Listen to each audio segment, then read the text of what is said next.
Assalamu alaikum. This is the fourth discussion in this chapter, thermal properties of matter. So I'll be sharing the slides. Uh,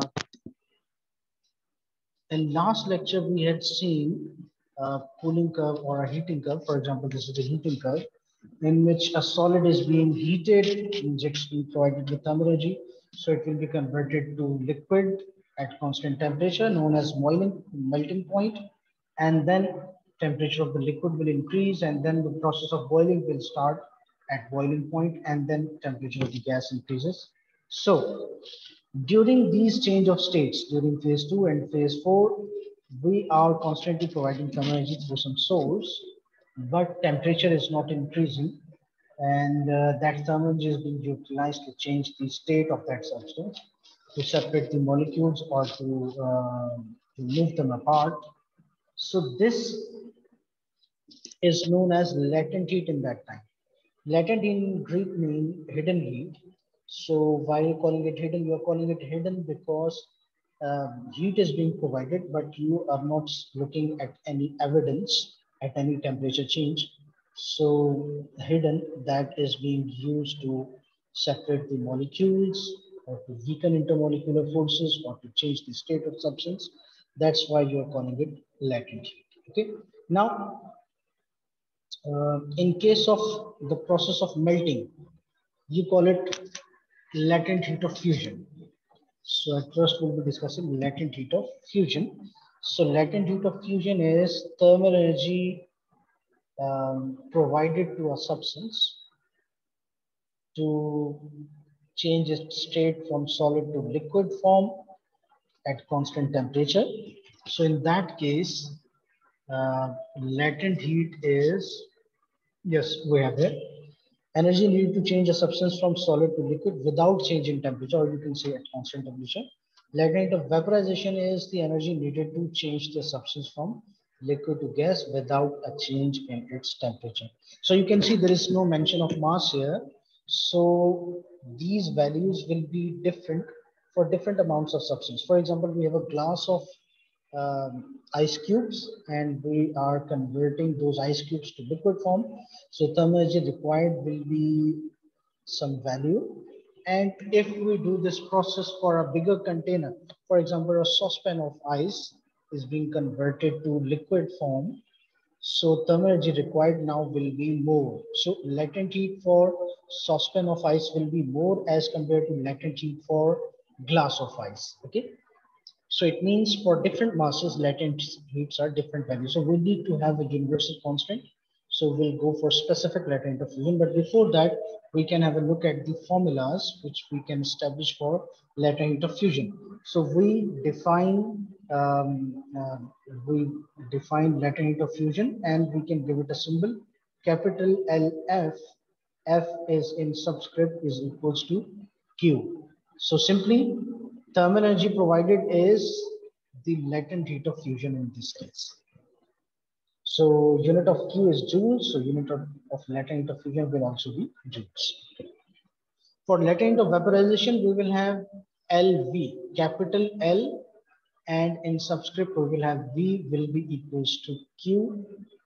Okay. Consider it Q. So thermal energy provided in this case to boil a given substance of water into converting into gaseous form is known as latent of vaporization, capital LV, and again the unit will be joules because simply LV is equals to Q. So capital L is the symbol for latent heat. Okay, now we can move on to specific part. Specific means if we talk about 1 kg means specific amount of unit amount of substance, unit mass of substance. So if we go for specific latent of fusion, so thermal energy required to change 1 kg of solid, 1 kg of solid into liquid form at constant temperature will be known as specific latent of fusion. Symbol is different. Its symbol is small LF. F is again in subscript. So you can see the formula here, small LF is equals to Q upon M. So what does that mean? We discussed that earlier in specific heat capacity's case, denominator is unitized. So Q upon M would mean thermal energy per unit mass. Thermal energy required for a unit mass. Thermal energy required to convert 1 kg of ice into water is known as specific latent heat of fusion. I hope you get it, and I hope you can give the definition in your own words if you look at the formula. So small LF is equals to Q upon. You must try that yourself. Make the definition considering technical terms are not missed. So what are the technical terms? Thermal energy per unit mass, one technical term. Second, constant temperature. Or you can also name it as melting point. So for unit also, for unit what we'll do, we can look at Q has a unit joules and mass as a unit kg. So it means specific latent heat of fusion will have a unit joules per kg. Joules per kg will be the unit of specific latent heat of fusion. Okay, moving on, we'll be discussing some practice questions. Specific latent of vaporization. So here liquid will be converted to gaseous state. So at first the definition. Specific latent of vaporization is the thermal energy required to change unit mass of a liquid into gaseous form at constant temperature or at, you can say, at boiling point.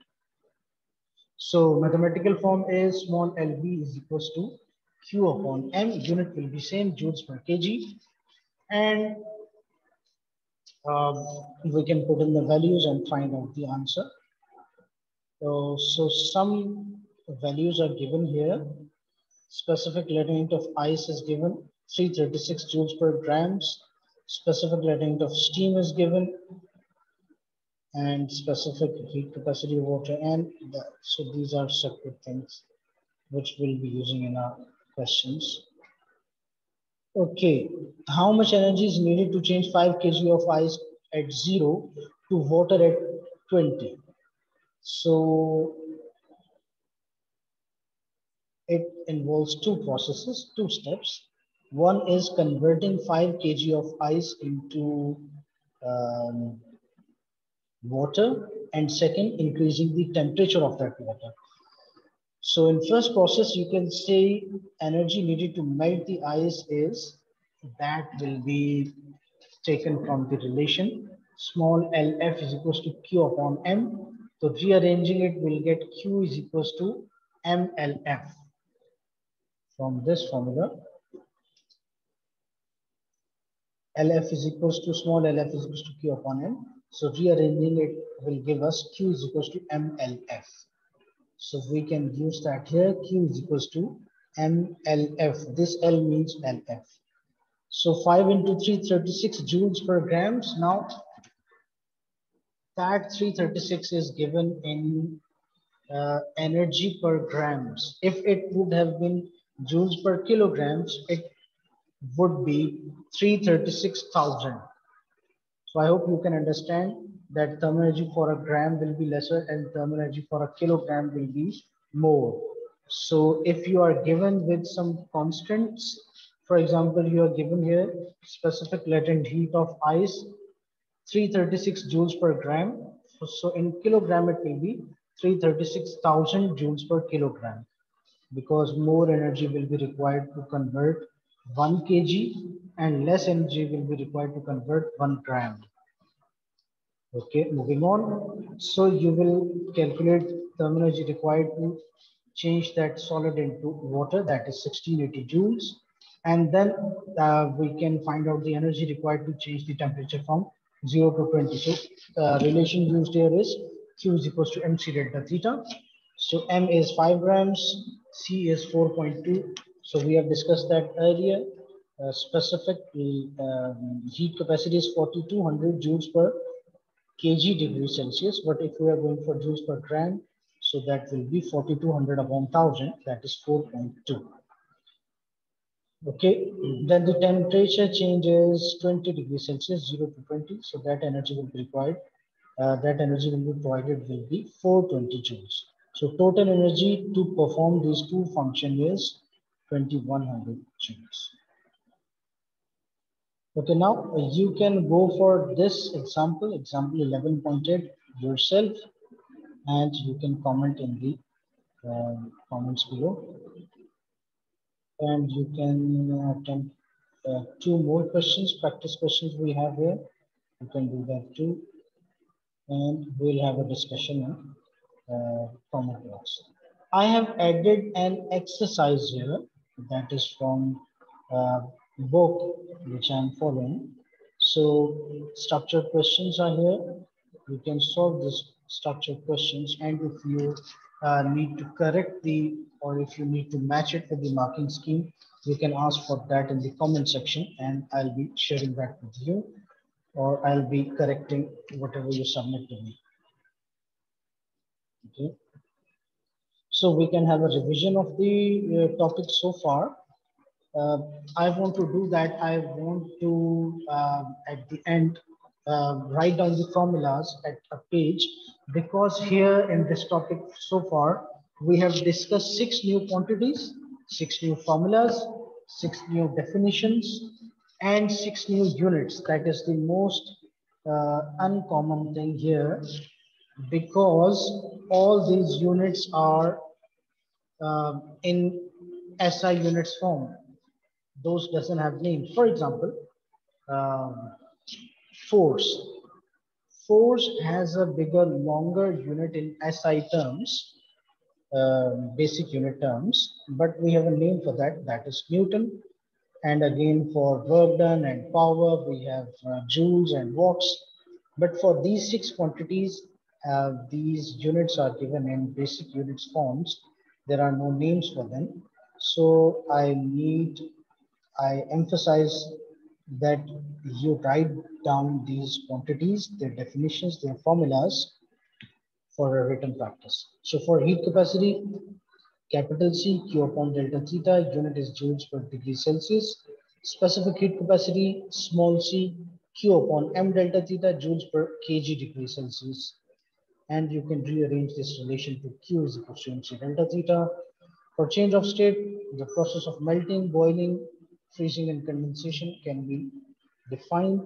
Latent heat of fusion, Q is equal to capital LF, unit is joules. Specific latent heat of fusion, small lf is Q upon m. Thermal energy per unit mass, joules per kg is the unit. We can rearrange the relation to Q is equal to mLF. Latent heat of vaporization, Q is equal to capital LV, unit joules. Specific latent heat of vaporization, small lv is equal to Q upon m. Thermal energy per unit mass. Okay.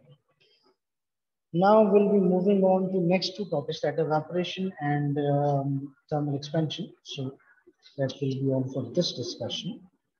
Post any questions if you have, and I'll be uploading a link to the worksheets in the section below, so you can attempt those worksheets too.